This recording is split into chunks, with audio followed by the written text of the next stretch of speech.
Kembali lagi di Cerita Cinta Channel. Jangan lupa like, comment, and subscribe ya. Terima kasih.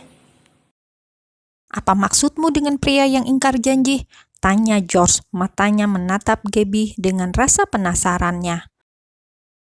Kau pikirkan saja sendiri. Aku yakin kau itu tidak bodoh, atau mungkin hanya berpura-pura bodoh, jawab Gabby.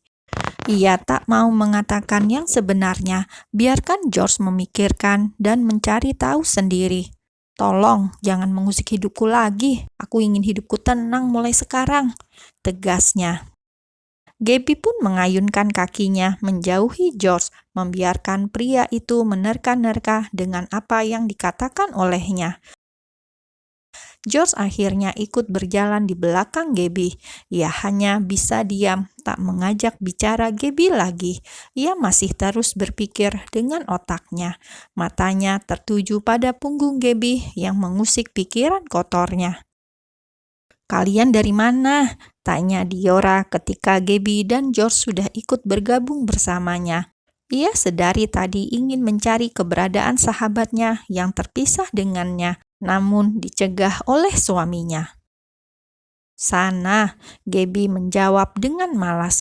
Ia menunjuk dengan dagu jalan yang tadi dilalui olehnya.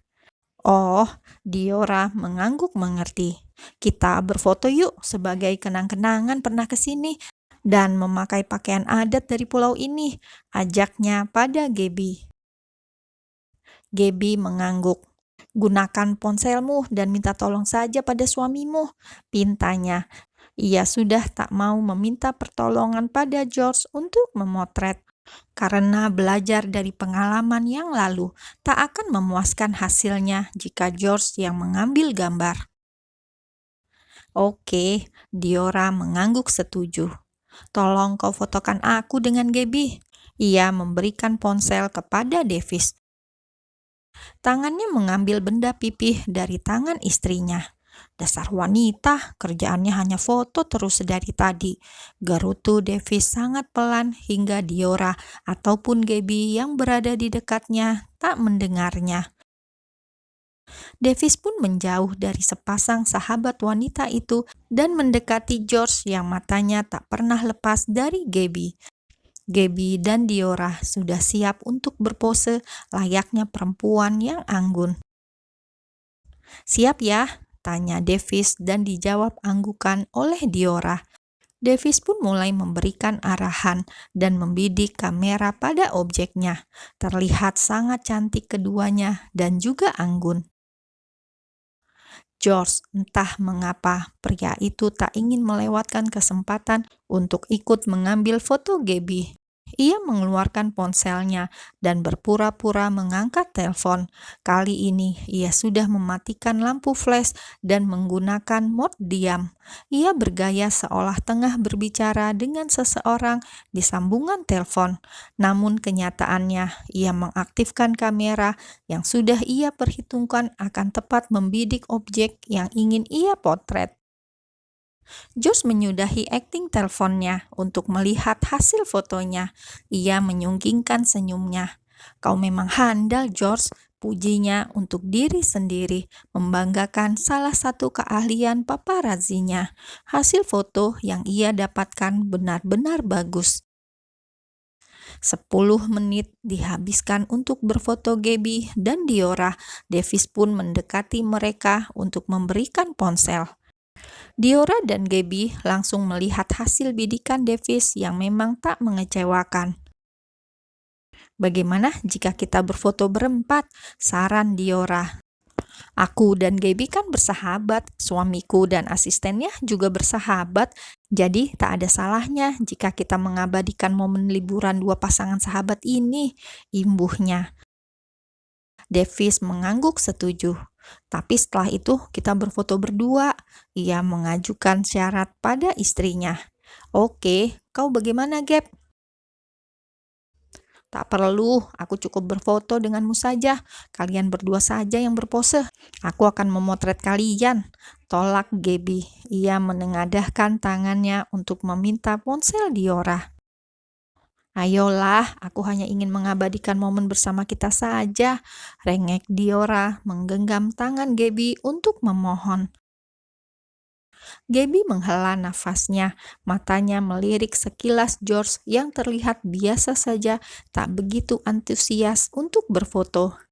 Aku mau jika dia juga mau. Ia mengajukan persyaratan dengan menunjuk George.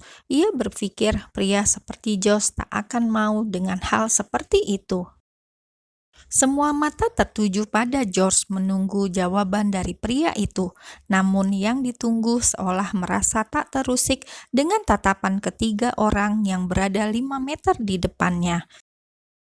Davis dan Diora menatap penuh harap agar George mau diajak foto bersama sebagai kenang-kenangan bahwa persahabatan mereka sangatlah kental. Sedangkan Gaby menatap penuh penolakan. Ia tak ingin memiliki kenang-kenangan sedikit pun yang diabadikan, terlebih dengan George, orang yang telah mematahkan hatinya. "Apa?" tanya George tanpa berniat mendekat.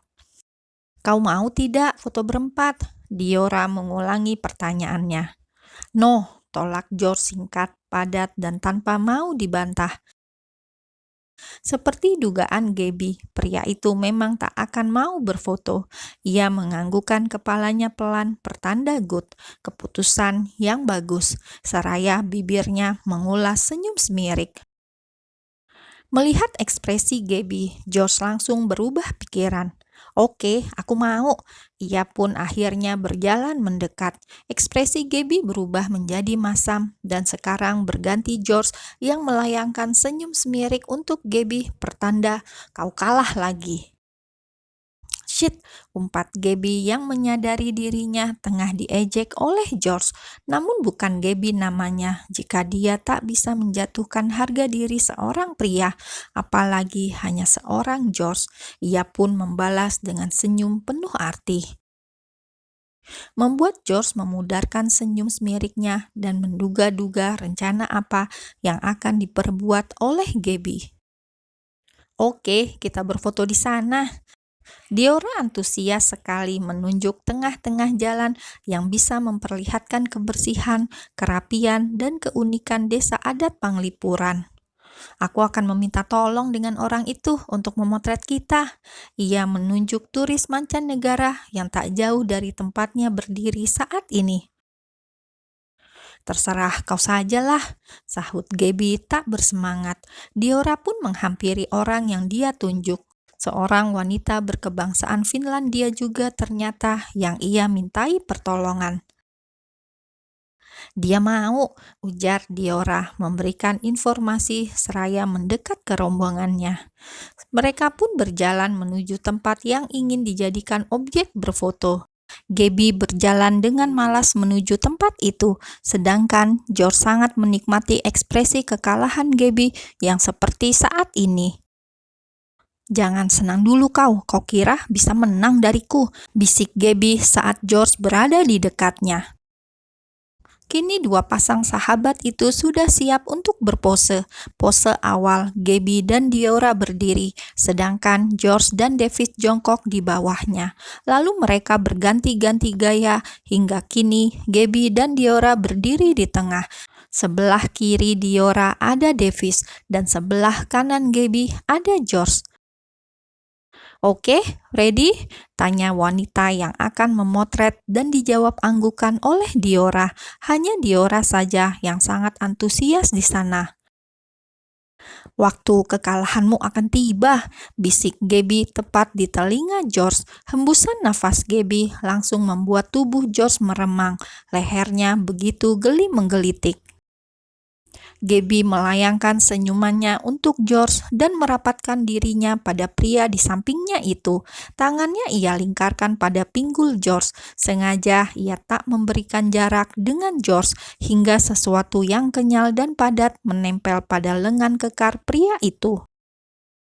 George mematung, entah mengapa tubuhnya sungguh tak bisa menolak hal itu. Ia begitu menerima semua sentuhan yang secara tiba-tiba itu.